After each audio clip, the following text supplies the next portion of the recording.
encontramos con Yoconda Mota Gutiérrez, quien nos va a conversar acerca de la sensibilización sobre violencia basada en género. Gracias por la invitación.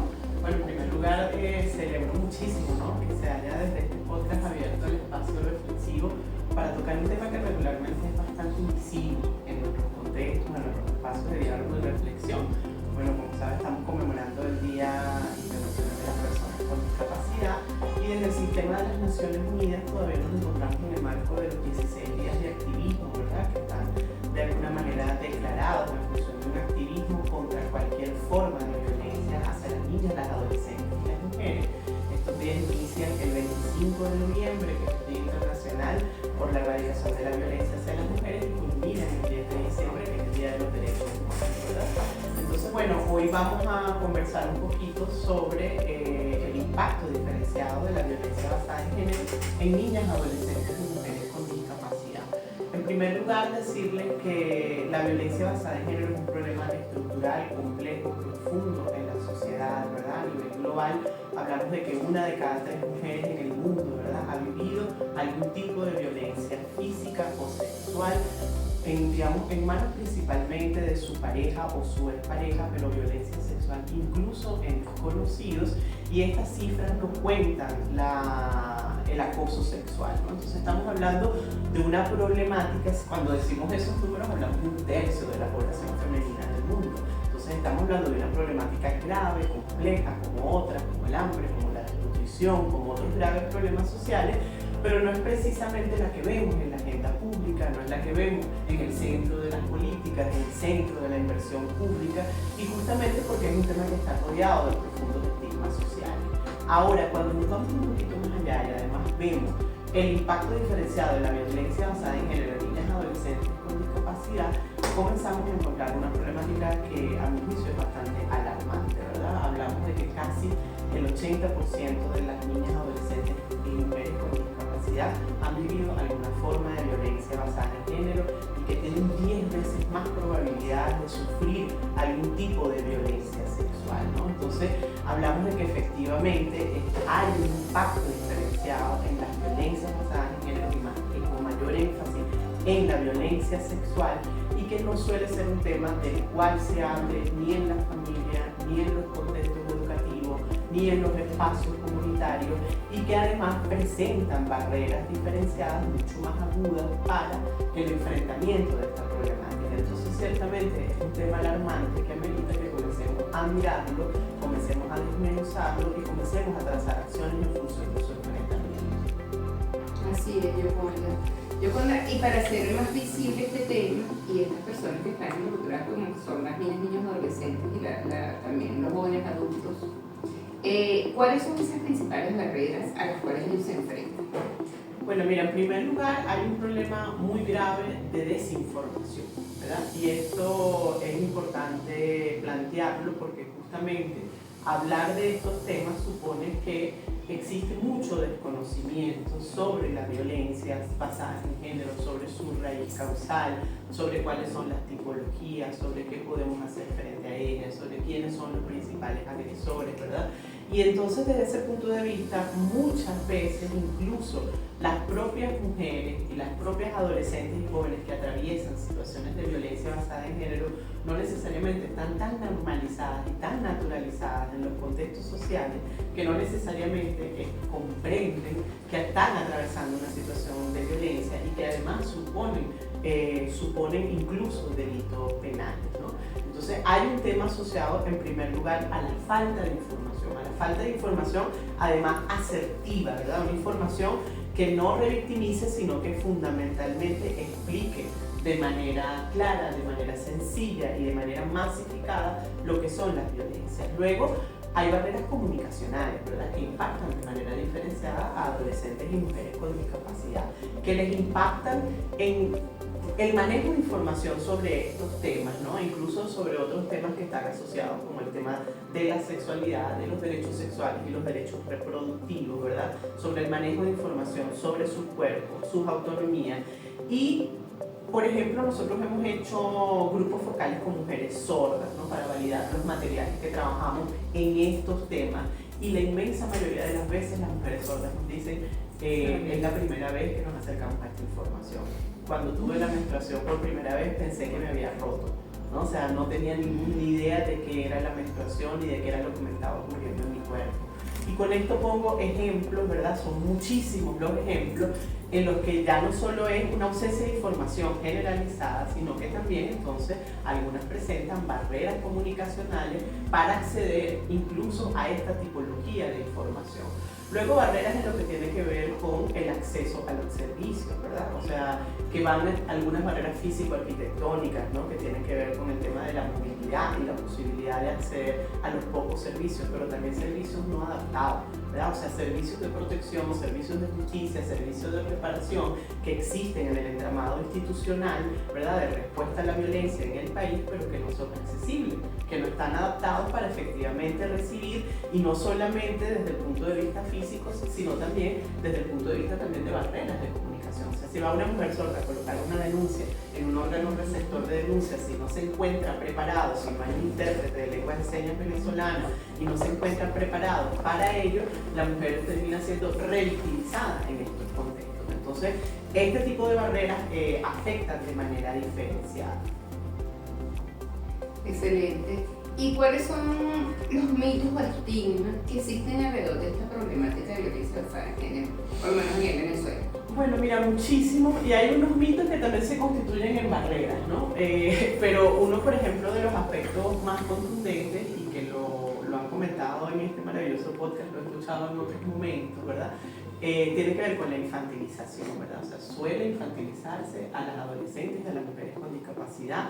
Se les suele ver socialmente como las niñas eternas, que no tienen capacidad de gestión, ¿verdad? Entonces, desde ese punto de vista, son regularmente aisladas de este tipo de conocimiento, de este tipo de información, y adicionalmente hay estigmas que tienen que ver con que no son capaces, ¿verdad?, de enfrentar autonómicamente procesos. Entonces, muchas veces una mujer con discapacidad va a un espacio de atención y quien atiende se dirige al acompañante, ¿no? Aunque no haya una discapacidad que implique un compromiso, necesariamente un compromiso intelectual, no existe confianza en las, digamos, en las habilidades de pensamiento, en las capacidades de gestión autonómica. Entonces, eso por supuesto se constituye en un estigma, ¿verdad?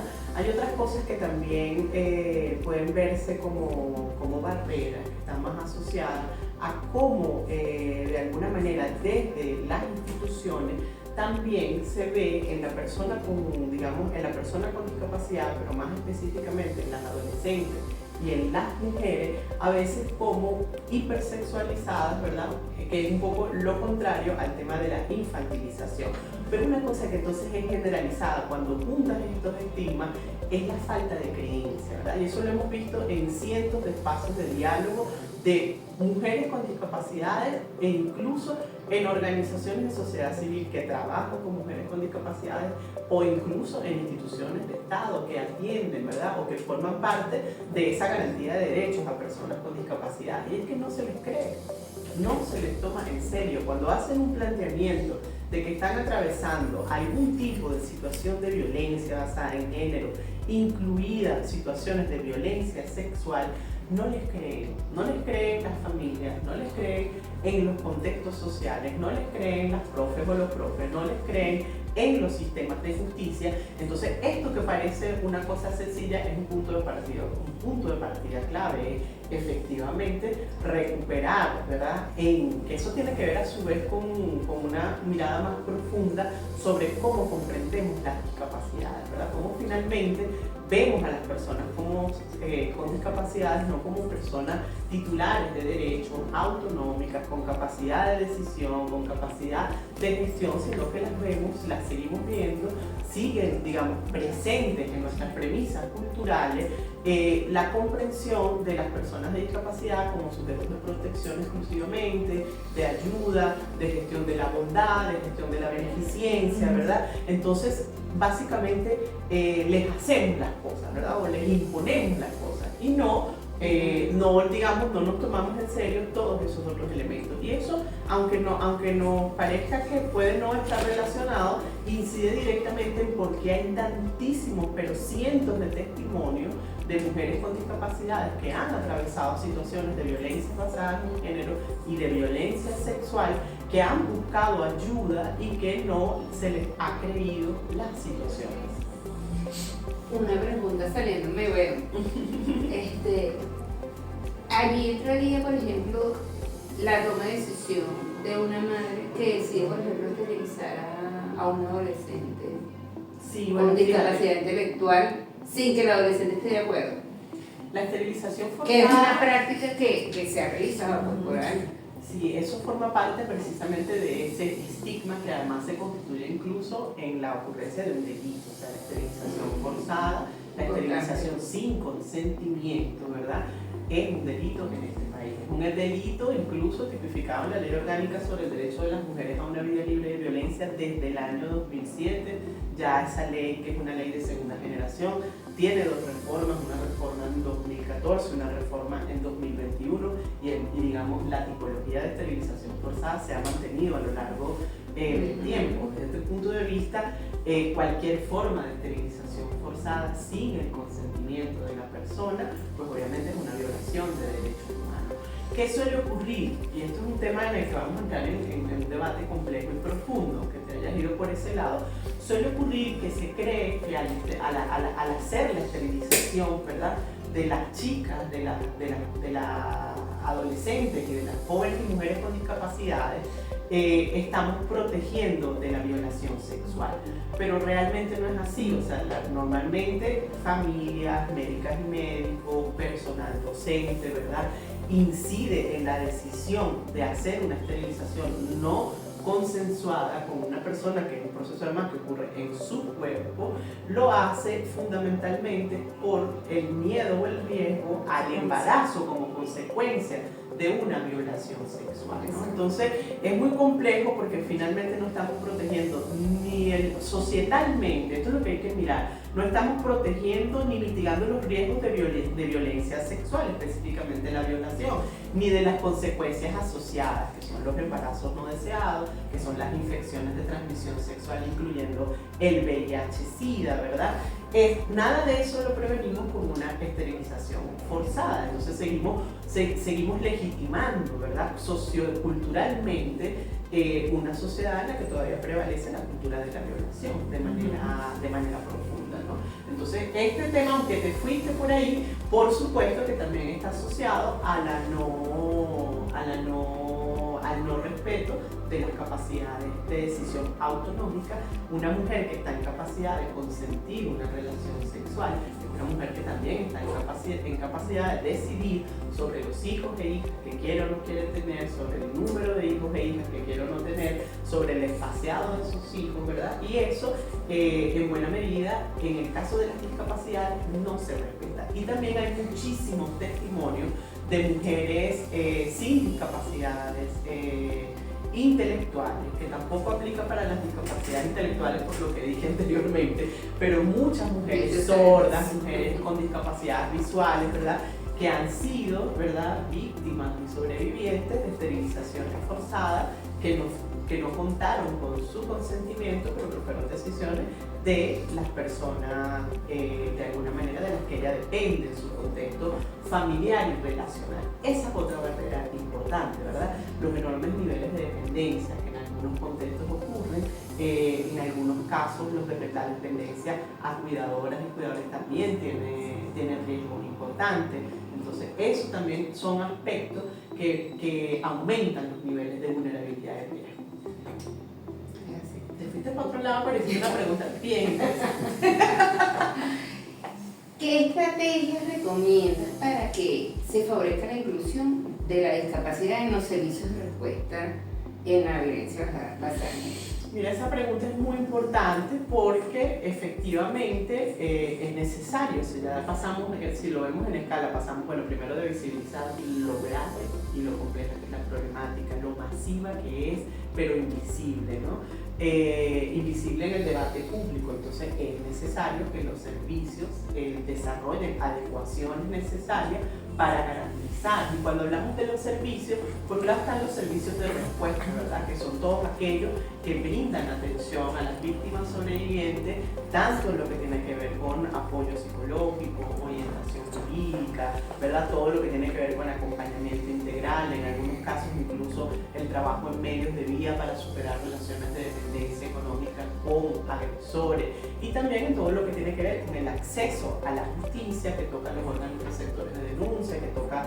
al Ministerio Público como responsable de la investigación penal, y al Tribunal Supremo de Justicia, que es como en nuestro país está establecido el círculo o el ciclo institucional, una de las rutas institucionales para brindar respuesta a la violencia basada en género. Entonces, ¿qué cosas son importantes? Primero, los cambios en términos de sistemas de pensamiento y cambios comportamentales de comprensión alrededor de las discapacidades, incluyendo especialmente a las mujeres y a las adolescentes con discapacidades como titulares de derechos, como personas con capacidades autonómicas, con capacidad de gestión, y que además tienen también los mismos derechos que una mujer con discapacidad para entrar en ese circuito de protección, de acceso a la justicia y de reparación.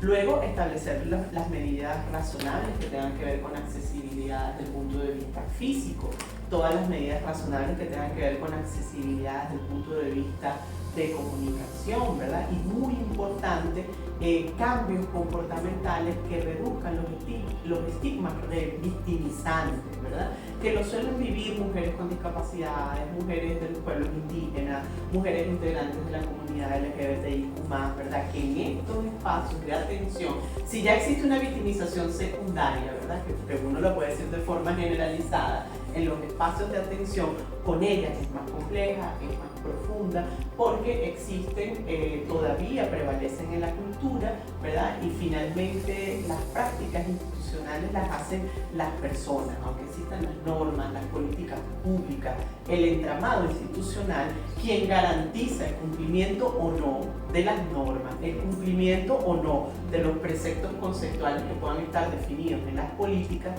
son las personas, funcionarias, funcionarios que están a cargo de hacer la garantía del derecho. Entonces, cambiar aspectos de percepción, de cultura alrededor de la discapacidad, desde una perspectiva más de derecho, ¿verdad? Desde una perspectiva más de trato digno, ¿verdad? Trato digno, respetuoso y garante del derecho, hace un cambio significativo en los procesos de atención. Entonces, ¿eso cómo se logra? A través de procesos de capacitación, procesos de formación, el desarrollo de material educomunicativo que le permita, ¿verdad?, hacer clic. Miren, nosotros hemos hecho muchísimos talleres con funcionariado vinculados por competencia de ley a respuesta a la violencia, y muchas veces es un tema de desconocimiento y temor, ¿verdad?, a no saber sobre estos temas, y no necesariamente es la cosa así, bueno, es que es maligno y la victimización secundaria está asociada a un tema no, a veces es un tema de propia falta de capacidad, de conocimiento, de estrategias y de comprensión.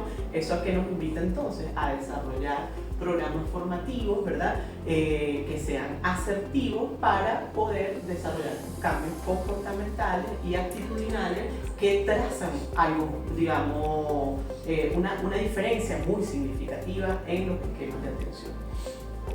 Sí. Ahora bien, Yoconda, ¿qué se recomienda para prevenir esta problemática tan delicada?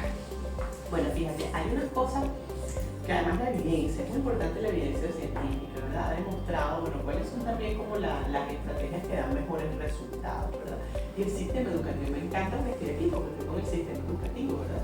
Y el sistema educativo juega un papel medular en la acción de prevención, porque es a lo interno del sistema educativo, de la estructura curricular, que puede llegarse desde una perspectiva masiva, desde un alcance masivo a niñas, niños, adolescentes y jóvenes, ¿verdad?, que están presentes en el sistema, y otras integrantes de la comunidad educativa, personal docente, personal administrativo y obrero, personal, digamos, vinculado a todo el proceso sobre estos temas, digamos, de una forma que en términos de política pública lo ponga en la calle, ¿verdad? Entonces, el espacio clave es una política, además ya se impulsa en el país, que es la educación integral de la sexualidad, La educación integral de la sexualidad, además que forma parte del plan PRETA, ¿verdad? El plan de prevención del embarazo temprano y adolescente, es una política pública en el presente, pero que tenemos, ¿por qué? Porque la educación integral de la sexualidad tiene dentro de sus componentes